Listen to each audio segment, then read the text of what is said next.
14장 4절 보겠습니다. 호세아서 14장 구약 1268페이지 호세아서 14장 4절입니다. 1268페이지 내가 저희의 패역을 고치고 절거의 저희를 사랑하리니 나의 진노가 저에게서 떠났음이니라. 내가 이스라엘에게 이슬과 같으리니 저가 백합화 같이 피겠고 레바논 백향목 같이 뿌리가 박힐 것이라.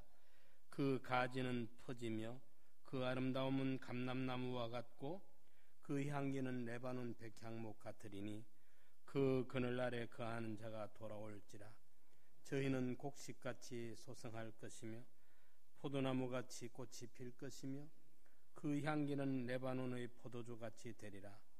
에브라임의 말이 내가 다시 우상과 무슨 상관이 있으리요 할지라. 내가 저를 돌아보아 대답하기를 나는 푸른 잣나무 같으니 내가 나로 말미암아 열매를 얻으리라 하리라. 누가 지혜가 있어 이런 일을 깨달으며 누가 총명이 있어 이런 일을 알겠느냐. 여호와의 도는 정직하니 의인이라야 그 도에 행하리라. 그러나 죄인은 그 도에 거쳐 넘어지리라. 아멘.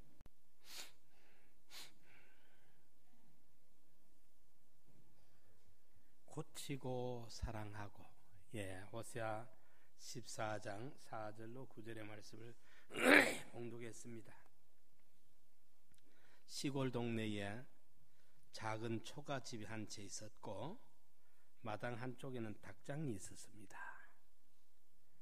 늦가을 어느 날 주인이 일을 하러 들에 나간 사이에 아궁이에서 일어난 불이 온 집에 옮겨 붙어 집이 모두 타버리고 말았습니다. 사람이 없었기 때문에 인명의 피해는 없었습니다마는 닭장에 있던 닭들이 연기에 질식되어서 다 죽어버렸어요.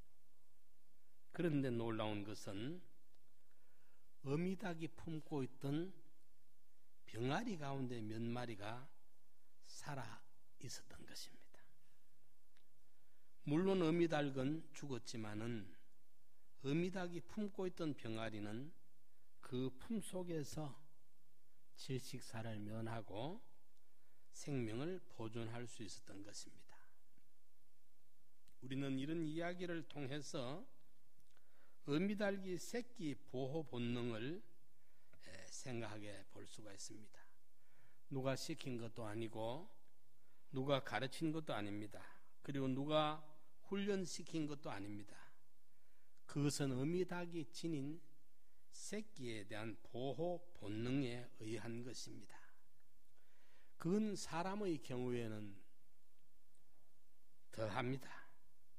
자식을 사랑하는 부모의 정성이나 희생에 비하면은 부모를 사랑하는 자식의 효성이란 티끌만도 못한 것입니다.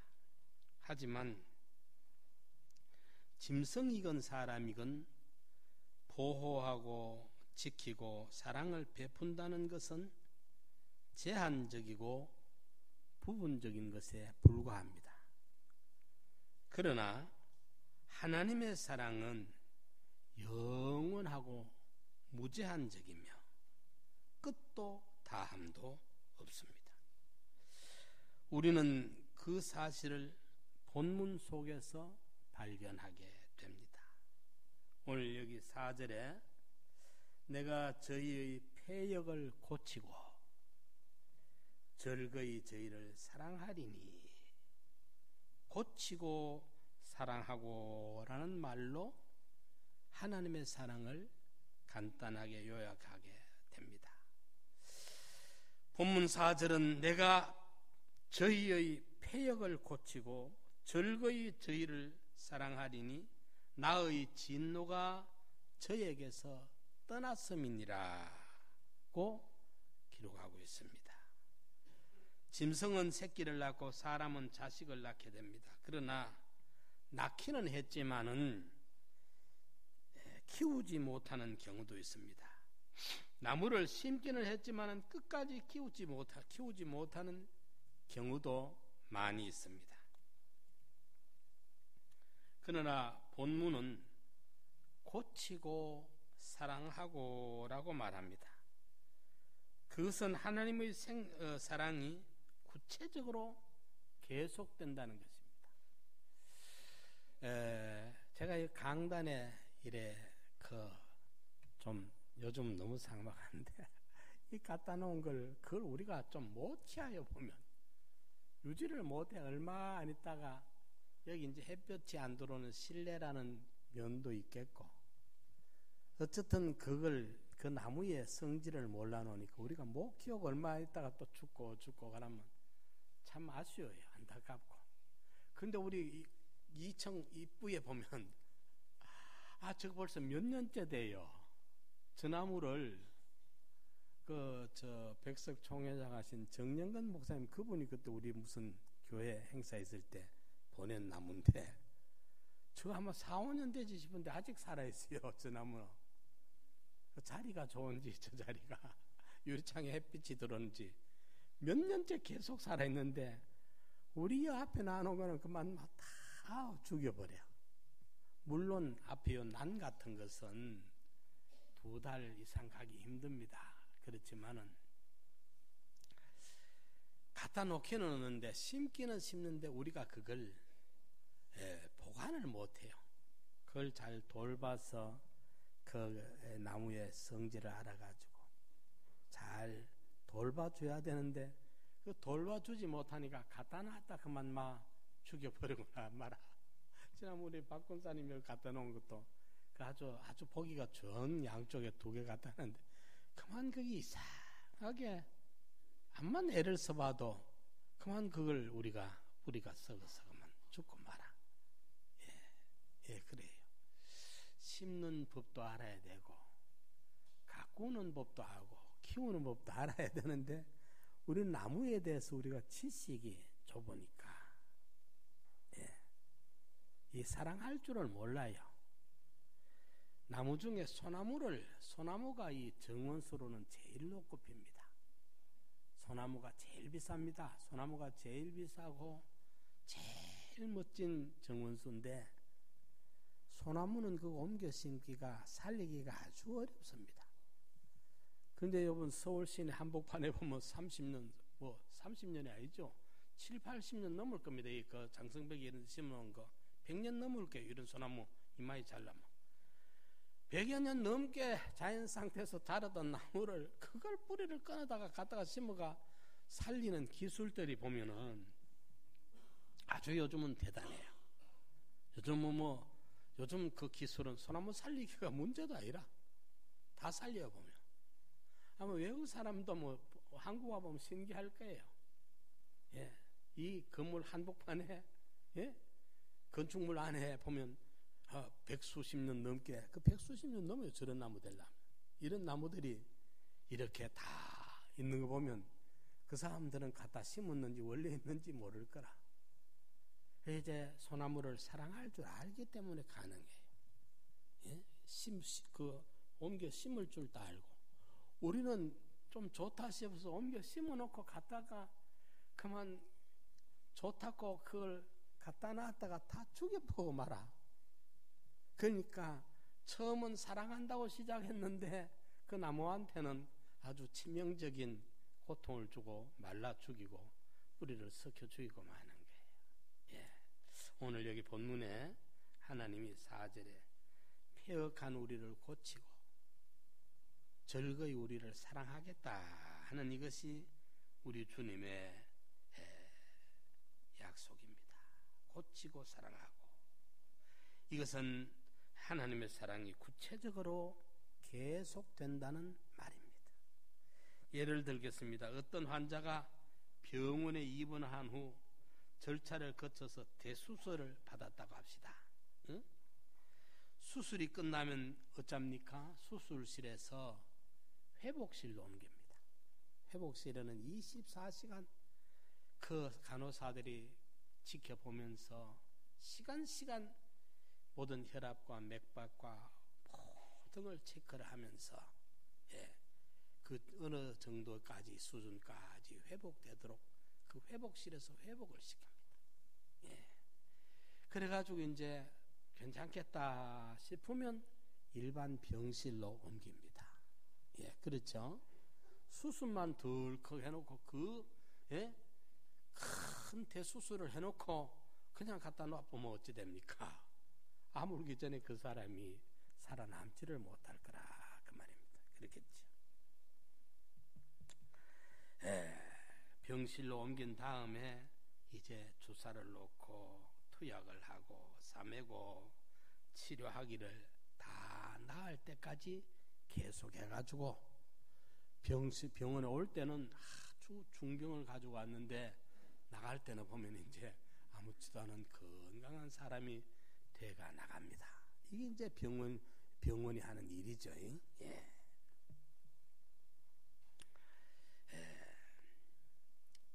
오늘 본문에는 고치고 사랑하고 라는 말의 의미는 고쳐주실 뿐만 아니라 계속적으로 사랑을 쏟아주신다는 말씀입니다.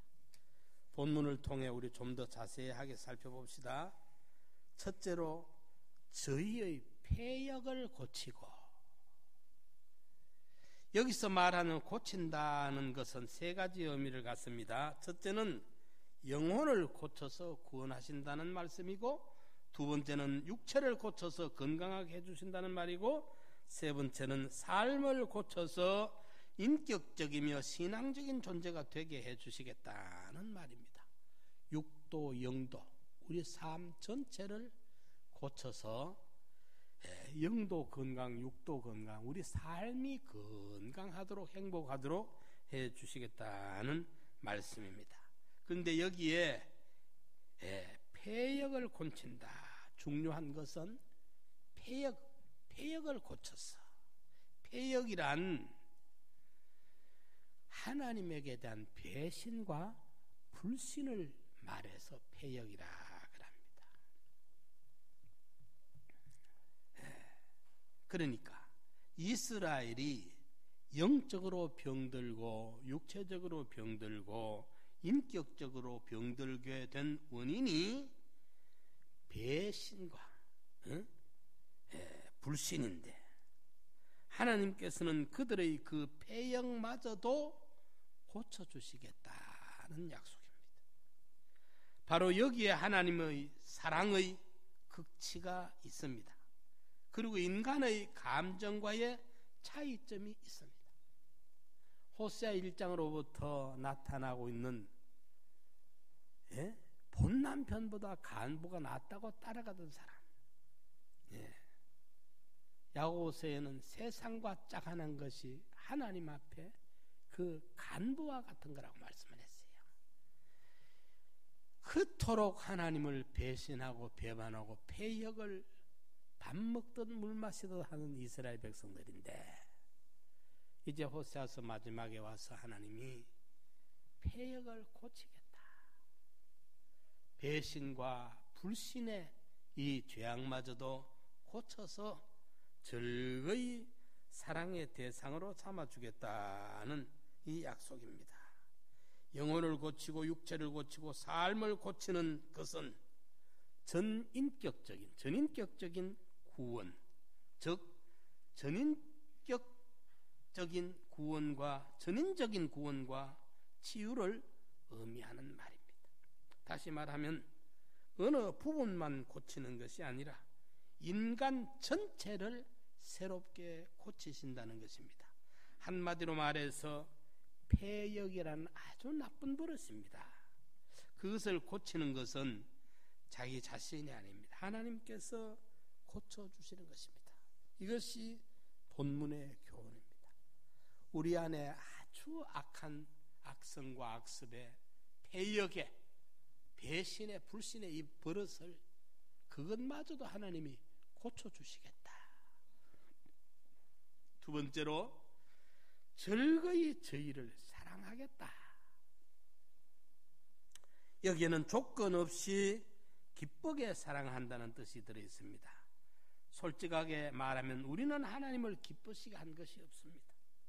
오히려 근심되게 한 것뿐입니다. 그러나 하나님께서는 우리를 즐거이 조건 없이 기쁨으로 사랑해 주십니다.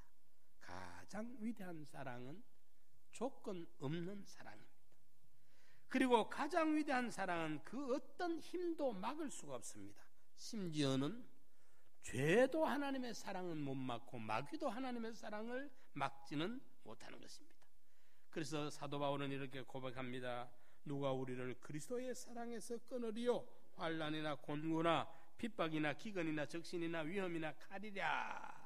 로마서 8장 35절에 그 어떤 것도 하나님의 사랑에서 끊을 세력은 없느니라 말하고 있는 것입니다. 막는다고 막히고 끊는다고 끊기고 감정이 변했다고 걷어차버리는 사랑은 통속적인 사랑일 수는 있어도 거룩한 사랑은 아닙니다. 하나님의 사랑은 아닙니다. 에스키모인들은 반가운 사람을 만나면 서로 뺨을 때리는 것이 인사법이랍니다. 티베트 사람들은 자기 귀를 잡아당기고 혓바닥을 길게 내미는 것이 친절의 표시라고 합니다. 보기 참 이상하겠어요. 이리가. 그런데 통가인들은 머리를 맞대고 두 눈을 막 머리가 불아리고 뜨고 있대요. 위아래로 굴리는 것이라고 인사법이랍니다. 폴리네시아 사람들은 콧등을 서로 비비대는 것이 인사법이라고 합니다. 아프리카 사람들 가운데서는 인사로 뺨이나 발바닥을 핥거나 얼굴에 침을 뱉는 그런 나라도 있대요. 즐거움과 반가움을 표현하는 방법이 종족에 따라 각양각색일 수 있습니다. 우리가 저 손가락 잘 이래 내미죠. 이거 어떤 종족에 가서 그러다가는요 잡혀가서 칼 맞아 죽어요. 어떤 선교사가 이야기하는데 우리는 뭐 베리굿이라면서 아주 최고라고 이렇게 하는데 이게 또 그 어떤 종족에게는 큰 그들을 저주하는 게 되기 때문에 안 해야 된대요. 이제 참 뭐 사람이 많다 보니까 가지가지로 별 일들이 많아요. 그러나 가장 멋진 친절은 그런 것이 아닙니다. 사랑받을 조건을 갖추지 못했는데도 사랑받았을 때, 용서받을 수 없는 사람이 용서를 받았을 때, 고침받을 수 없는 사람이 고침을 받았을 때, 그리고 나를 사랑하고 고치시는 분이 웃으며 기쁨으로 조건 없이 그 일을 행하실 때 느끼는 기쁨이나 감격은 이루 말할 수가 없는 것입니다. 그런 은혜를 받았어요. 제가 저 지난주 한 주간 동안은 이는 두 개가 이게 막 다 썩어서 이걸 왕창 빼는데 마취를 시키가 빼기는 빼지만은 이걸 쪼개가 빼더라고요. 이 뼈가 잘 안 빠지니까. 그러니까 이쪽이 막 완전히 엉망이 돼 있어. 엉망이 돼 있어. 제가 아까 한 21살 때인가 20살 때인가 그때는 이 어금니를 빼는데 시골 의사가요. 이 어금니가 유착이 되네 안 빠지니까 이걸 망치로 가지고 깨가 이걸 깨가 망치로 깨 2시간을 눈물을 줄줄 흘리면서 2시간을 깨다가 이 사람들이 땀 흘리고 안 되니 그 다음에 또 오라 해가 또 가서 또 깨가 그래서 지금 생각하니까 아찔해요. 그거 얼마나 위험합니까? 그런데 이번에 가서 보니까 이 사람들이 얼마나 미리 아스피린 못 먹도록 일주일간 못 먹게 애가 오라 해가 입안에 물을 그 소독을 머물러가 먹고 있어가지고 입술까지 소독을 다 해줘. 이래가지고 하는데도 보니까 그걸 이 톱으로 썰어요. 보니까 이래가지고 깨내는데 아이고 이 어금니는 그렇죠. 온몸에 막 피부는 또 막 못 견뎌. 이 다리는 쩔뚝거려가지고 걷지를 못하게. 요서 요 장서명이 나가는 그것도 못하겠어. 그랬는데 그래도 이거 커피로 가지고 나사줘 버리고 확실히 나서졌어. 머리에 이 머리 안에서 계속 모낭염이 계속 있었는데 이래졌죠. 피부 온몸에 막 못 견딜 만큼 그러던 것다. 이제 싹 걷어지고 없어. 이 다리 아픈 이것도 제대로 그 침 놓는 사람을 만났어요. 동생이 소개를 해서 했는데 침을 놓고 이걸 쫙쫙 위로 밟아주는데 한 너댓 분 했는데 거의 이제는 좀 걱정 안 할 만큼 됐어요. 진짜. 그래서 제가 아랫께는 봉투를 고마워서 저 침 놓는데 값을 안 받아가지고 봉투를 하나 넣었어. 차라리 침값 그때만 더 많이씩 주면 수월한데 그걸 또 안 받겠다니까 인사를 해야 되잖아. 봉투에 20만 원을 넣었어. 고마워가지고. 그래 가서 이제 이거 또 안 받아 또 그래 기회에 안 받아요. 안 받으면 또 해줘요. 해주면서 다음에도 오라고. 얼마나 고맙고 친절한지. 여러분 내가 말이죠. 그거 해주는데 일어났으니까 그게 너무 고마운 거예요. 감사한 거예요. 그분이. 그렇죠? 이 고생하다가 그 사례를 하고 싶잖아요. 사례해도 안 아까워. 그런데 뭐 좀 하려고 하니까 또 안 받아. 다음에 할 수 없이 뭐 과일을 좀 그 좋은 거 사서 대접하는데 하긴 인사는 해야 되겠어요. 안 받더라. 그런데 참 우리가 어떤 중병도 아닌데 뭐 중병이 또 찾아와서 대수술하는 사람들은 뭐 머리 뚜껑을 연다든지 하면 그건 뭐 말도 못 하잖아요. 이 개복을 한다든지 하면. 그런데 저는 그런 것도 아닌데도 그 고생 좀 하다가 그 피부도 이제 말끔해지고 이 다리도 이제 건데 아무 지장 없고 잇몸도 이제는 이제는 이제 붓기 다 빠지고 하니까 좀 살 것 같아요. 살 것 같아요. 그 얼마나 고맙습니까? 그런데 삼중고를 치료가 되니까 참 그래서 살 것 같아요. 내가 그 생각이 들어. 나이가 70이 되니까 이 70 고개턱을 한번 넘으려고 이런 어려움이 있나 싶을 만큼 그 이번에 조금 힘들었어요. 솔직히 힘들었어. 이랬는데 우리 영혼의 문제를, 육체의 문제를, 우리 삶의 문제를, 우리 금생의 문제를, 내세의 문제를, 영혼의 문제를, 지옥의 문제를, 죄의 문제를, 마귀의 문제를 다 고쳐주신 이 하나님의 사랑. 이 사랑이 얼마나 고맙고 얼마나 감사했네. 그리고 그걸 우리를 고칠 뿐만 아니고 우리를 즐거이 사랑한다. 지속적으로 하나님이 우리를 아껴주고 위해주고 사랑해주고 돌봐주시는 이 하나님. 나보다 나를 더 잘 알고 나보다 나를 더 아끼고 나보다 나를 더 사랑하는 분이 계신다는 사실. 이게 얼마나 행복한 일이냐 그 말입니다. 본문에 말하는 즐거이 저희를 사랑한다는 이 말씀은 자발적으로 사랑한다는 뜻입니다. 주님의 사랑은 자발적인 사랑입니다. 그리고 즐겁게 베푸는 사랑입니다. 우리가 힘들 때 도와주기로 도와주는데 짜증내면서 도와주면 얼마나 우리가 불편하겠어요. 즐거운 마음으로 우리를 사랑해 주시는 이 하나님의 사랑이 계속된다는 겁니다. 세 번째로 내가 이스라엘에게 이슬과 같으리니 14장 5절에 내가 이스라엘에게 이슬과 같다. 이슬은 아름답습니다. 긴 밤 지새우고 그 아침 이슬이 있죠. 그렇죠? 진주보다 고운 이슬. 참 그 이슬이 가만히 들여다보면 깨끗하고 맑고 아름답습니다. 아침 이슬에 햇빛이 비치게 되면 오색 찬란한 보석처럼 빛납니다. 그리고 이슬은 조용합니다. 조용합니다.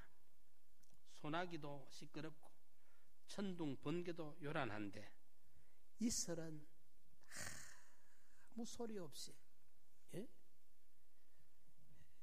이슬비 소리도 안 나요. 언제 내렸는지도 모르게 수분이 오래 내려가지고 머금어서 모여진 곡이 이슬이라 조용히 내립니다. 이슬은 밤새 내려도 소리가 나지 않습니다. 또 이슬은 아주 식물을요 성장시킵니다. 이 우리나라는 이슬은 청명한 날 와요. 비는 구름이 있어야 비를 내리죠. 그죠? 그죠? 구름이 있어야 비 오지, 구름 없으면 비가 없어요.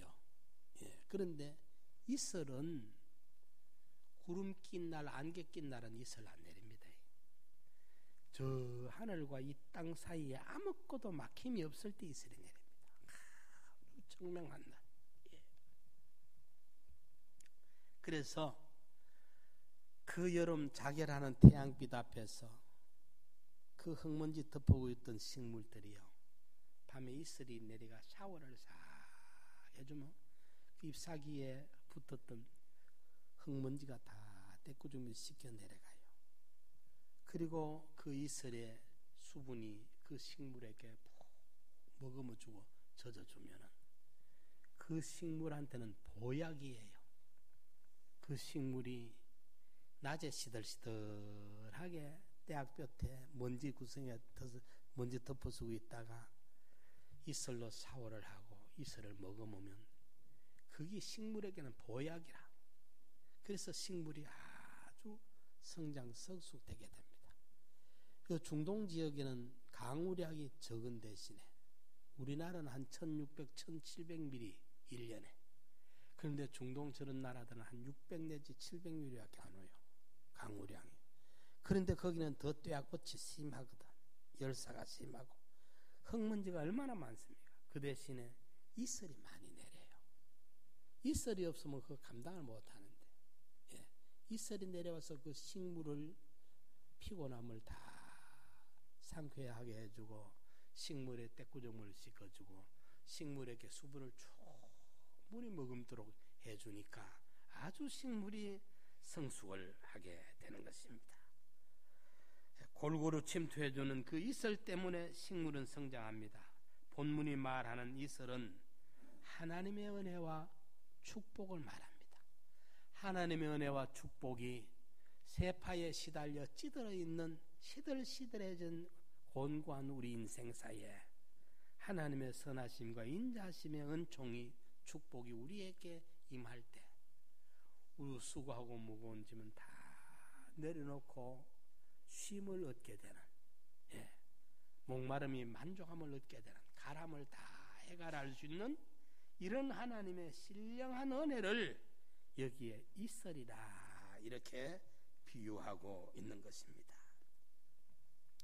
은혜의 이슬이 내 심령 속에 내리면 내 삶이 아름다워지고 윤택해지고 부드러워집니다. 떠들썩하고 불안정했던 내 인생사가 조용해집니다. 그리고 나의 신앙이 쑥쑥 자라 올라가게 됩니다. 예. 이것을 여기에 이스라엘에게 이슬과 같이 대주겠다.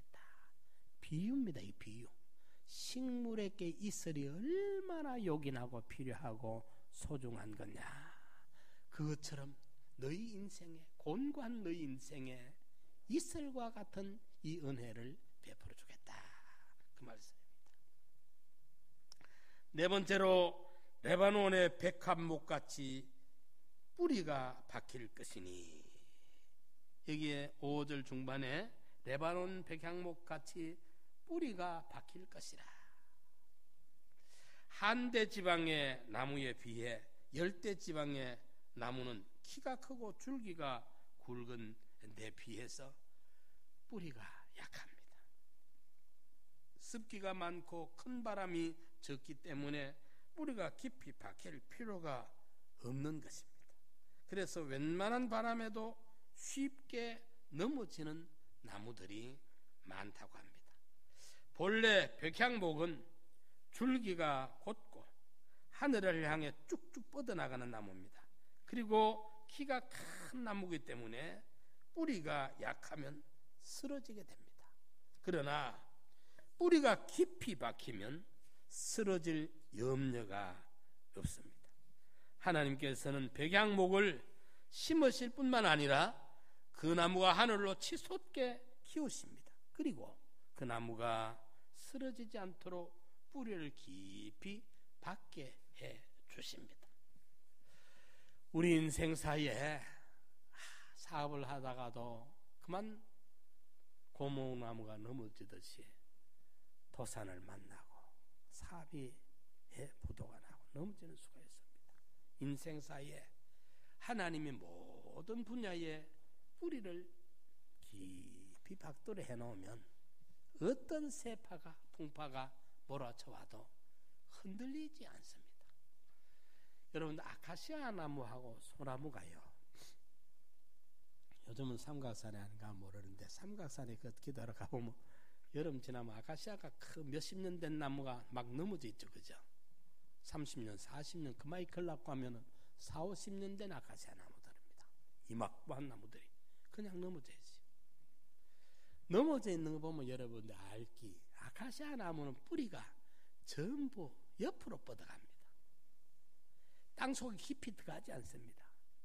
이 뿌리 깊이 들어가는 게 없이 전부 옆으로 자랍니다. 아카시아 뿌리는. 나중에도 보십시오. 박아 내려가는 게 없습니다. 30cm도 안 내려갑니다. 전부 옆으로 자랍니다. 그럼 멀리 자라갑니다. 그러니까 바람에 휙 날아가. 위에 저 잎사귀는 많고 가지는 많으니까 바람 힘에 그만 넘어갈 때 뿌리가 없으니까 넘어갑니다. 그런데 소나무는요, 여러분 소나무 넘어간 거 좀처럼 못 볼 겁니다. 소나무는 겨울에 눈이 오면 눈에 가지는 어렵고 눈이 소나무 그 잎사귀에 많이 얹히면 무게 때문에 소나무 가지가 이만큼한 게 툭툭 부러집니다. 꺾어집니다. 툭툭 꺾어집니다. 어른 소나무가 눈 무게를 감당 못해서 가지가 많이 꺾어져요. 그런데 가지는 꺾일지언정 이 소속이요, 뿌리를 깊이 내리고 있기 때문에 이게 안 넘어집니다. 암만 태풍이 와도 소나무가 넘어지는 경우는 거의 없습니다. 사태가 나서 밑에 흙이 없어 넘어진다든지. 우리 신앙의 소속이 그렇게 중요한 거예요. 예, 옆 뿌리만 나가는 게 아니라 소속의 뿌리가 깊이 박혀야 된다. 이러니까 백향목 뿌리처럼 깊이 박히도록 해주겠다. 세상에 어떤 풍파가 와도 쉽게 너를 넘어뜨릴 수 없도록 내가 너를 지켜주겠다. 이것이 하나님의 약속입니다. 얼마나 자상한 섭리며 배려입니까? 여기서 말하는 백향목은 저와 여러분들을 말합니다. 우리 성도 한 사람 한 사람을 백향목으로 비유하고 있는 것입니다. 어느 날 갑자기 굉음을 내며 쓰러지는 고목처럼 그 어떤 이유 때문에 인생의 현장에서 쓰러지는 사람들이 있습니다. 예고가 되어 있는 상태에서 서서히 쓰러진다면 받침대로 설치해서 떠받쳐 줄 수도 있겠지만, 그러나 레바논 백향목처럼 갑자기 쓰러지면 속수무책일 수밖에 없는 것입니다. 그러나 하나님께서는 쓰러지지 않도록 그 뿌리를 깊게 해주시겠다. 예. 뿌리가 든든한 나무, 그것은 축복이 아닐 수가 없습니다. 다섯 번째로, 나로 말미암아 열매를 얻으리라. 여기에 8절 마지막에 보면은 네가 나로 말미암아 열매를 얻으리라. 본문 5절 8절을 살펴보면은 백합화같이 피겠고 레바논 백향목같이 뿌리가 박힐 것이라고 했고, 그 가지는 퍼지며 그 아름다움은 감람나무와 같고 포도나무와 꽃이 필 것이며 푸른 잣나무 같으니 등의 표현이 나타나고 있습니다. 여기에 언급되고 있는 백합화, 백향목, 감람나무, 포도나무, 잣나무 등은 당시 이스라엘과 오늘 그리스도인들을 상징하는 말들입니다. 그리고 피게 하겠다, 뿌리가 박히게 하겠다, 퍼지게 하겠다, 아름답게 하겠다, 이런 표현들은 하나님의 은총과 축복이 구체적으로 우리 성도들에게 임하게 될 그런 모습을 설명해 줍니다. 본문에 나오는 나무들 가운데 감람나무와 포도나무와 잣나무는 열매를 맺는 나무들입니다.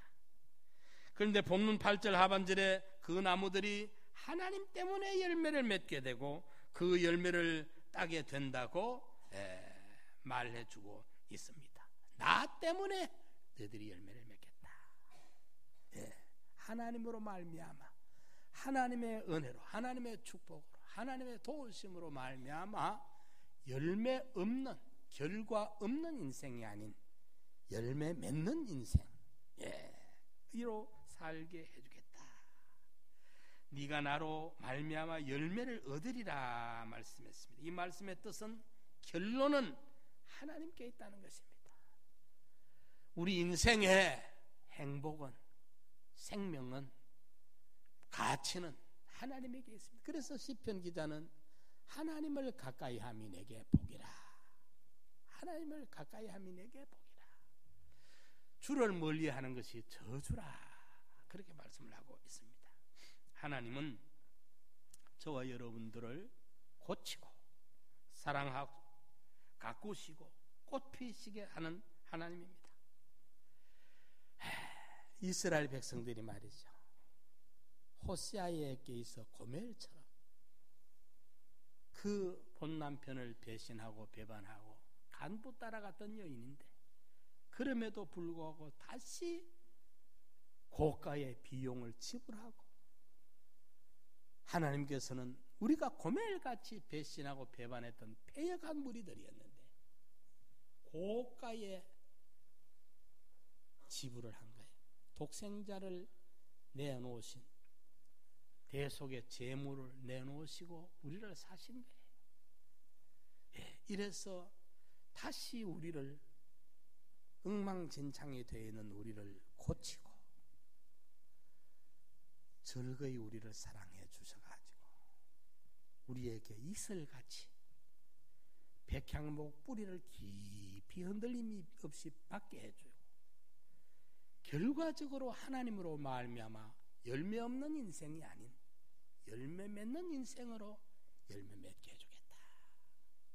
이것이 하나님의 언약이고 호세아를 통해서 우리에게 보내주시는 메시지입니다. 고치고 사랑하는 이 하나님의 은혜와 사랑을, 우리가 그분의 이슬처럼 우리를 적셔주시는 그 푸근한 은총을 우리가 충분히 입고 성장하고 성숙하는 열매 맺는 우리 성도들 되시기를 축원합니다. 우리 말씀 생각하면서 한번 통성으로 기도드립시다.